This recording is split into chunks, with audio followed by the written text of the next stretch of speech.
Welcome to the show. My name is Jeremy, and I would like to introduce the San Francisco Taiko Dojo. Performers from San Francisco Taiko Dojo, who are also students of Tanaka Sensei, are here today to share their love for taiko drumming. Tanaka has expressed adamantly that the taiko way is not just about strength and physical conditioning, but also about flow, chi, and becoming one with the drum. Hideko, what is taiko drumming to you? Well, taiko has so many meanings for so many different people, but I'll speak from my own perspective. And even what taiko has meant to me has kind of evolved over the 10 years that I've been playing. On a very basic level, taiko was a way for me to learn a little bit more of my Japanese heritage and the culture behind it. It also was an opportunity to do something that was both athletic, musical, and a performance. Areas of my life that I just really wanted to get better at. This question's for Jean. You guys put yourself through a lot of rigorous exercise to train for taiko. Can you tell us about the exercises you have to go through and why you do that for taiko drumming? So a lot of endurance training involving running, some strength and endurance training involving several rounds of push-ups, several rounds of sit-ups, all sorts of other painful and and very just really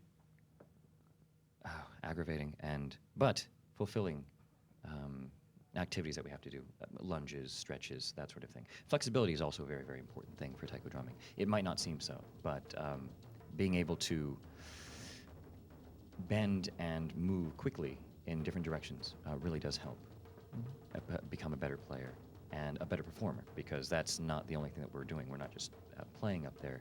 We're really getting ready to perform and show a certain kind of presence to the audience. Now we're going to show you guys a clip from one of the dojo's practices.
Amongst the Taiko Dojo's world-renowned performances are performances at New York's Carnegie Hall, the Oakland Coliseum for Nelson Mandela, on movie soundtracks such as on award-winning Francis Ford Coppola's Apocalypse Now, and with The Temptations in 1970.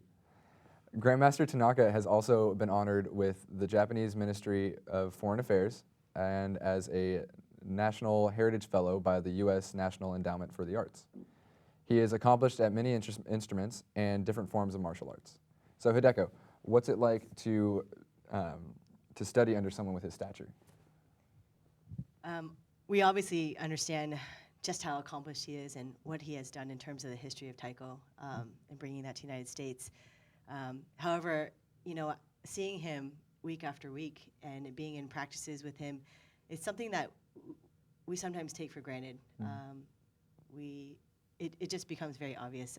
We're treated like royalty as guests when we're with him in Japan, and then when we go and we teach the students that only get to take his workshop maybe once a year, they really, really appreciate it, and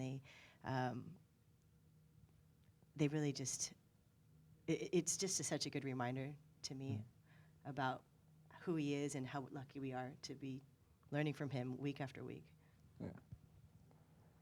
Yeah. Lisa, over 10,000 students have been trained by Tanaka Sensei. How do you feel about that and being associated with such an accomplished person? Well, as Hiriko said, it's a tremendous honor to have Tanaka Sensei be the person who's actually teaching us. And he does teach each and every one of us from the time we walk into dojo as a brand new student all the way up to the most seasoned senpai or vets that we have. He teaches us all personally. But one of the things that he does stress and that Hiriko alluded to is that we're just the most recent moment in thousands of years of taiko drumming history.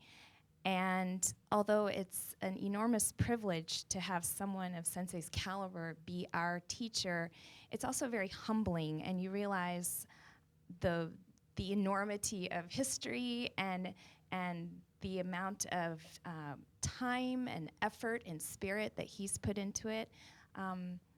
It's all something that we're trying to live up to and to deserve, and so it can be a huge responsibility to